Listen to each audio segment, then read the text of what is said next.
बन्द गरौँ भयो भयो हे भैयाले के अर्काको पैसा गनिरा हेर भटभटे यो भिडियो युट्युबमा राखेपछि त रातारात भाइरल हुन्छस् र टन्न पैसा सहयोग आएर मालामाल पनि हुन्छस् तँलाई पनि फाइदा हामीलाई पनि फाइदा अब त्यही फाइदा होला भनेर त यत्रो घना जङ्गलमा एक हप्तादेखि यसरी छाप्रो बनाएर बसेर तिमीहरूलाई बोलाएर इन्टरभ्यू दिन लगाएको नि सहयोग आयो भने अलिअलि हामीलाई पनि चाहिन्छ नि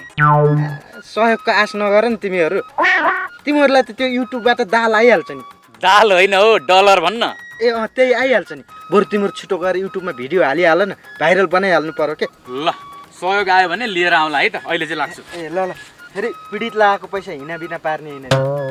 हिनामिना किन गर्नु म काट्नेले अलिअलि हात त चाटिहाल्छ नि हात त चाट्नु तर अरू सबै घारै यहाँ लिएर आउनु ल ल ल ल ल जाउँ बिमल ल ल सहयोग उठेर माल त बन्न पाऊँ अनि देखाउँछु सासू ससुरा र त्यो श्रीमती भनौँ तिलाई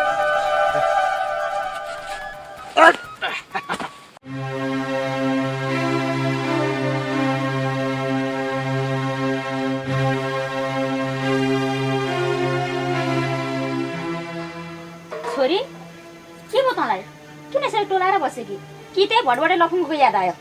ह्या मम्मी मेरो अगाडि त्यसको नाम नलिनुहोस् मलाई रिस उठ्छ अनि किन टोलाएर बस्यो कि त टोलाउनु मन लागेर टोलाइ किनी अब केमा टोलाउनु पनि नपाउनु रिस उठ्ने ल ल धेर नरिसा खुरुको गरेर पानी लिएर जा ल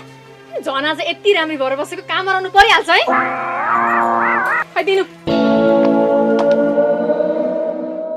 होइन यो केटीलाई के भएको जति बेला पनि एकोरो टोलाइरहन्छे रिसाइरहन्छे त्यो लफुङ्गाको याद आएर होला भनौँ भने मेरो अगाडि त्यसको नामै नलि भन्छे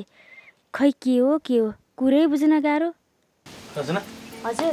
म एकदिन यसो गाउँतिर गएर आउँछु है गाउँतिर होइन हजुरलाई चाहिँ किन जानु पर्यो गाउँतिर यसो गाउँका मान्छेहरूसँग चिनजान गरेर सम्बन्ध अगाडि बढाउन नि अब गाउँमा बसेपछि गाउँका मान्छेहरूसँग नजिक हुनु परेन नत्र कुरा काट्छन् नि फेरि त्यसो भए म पनि जान्छु हजुरसँग पर्दैन छोरी पनि पाल्ने गाई घर यत्तिकै छोडेर कहाँ मसँग जाने कुरा गरेको तिमी बस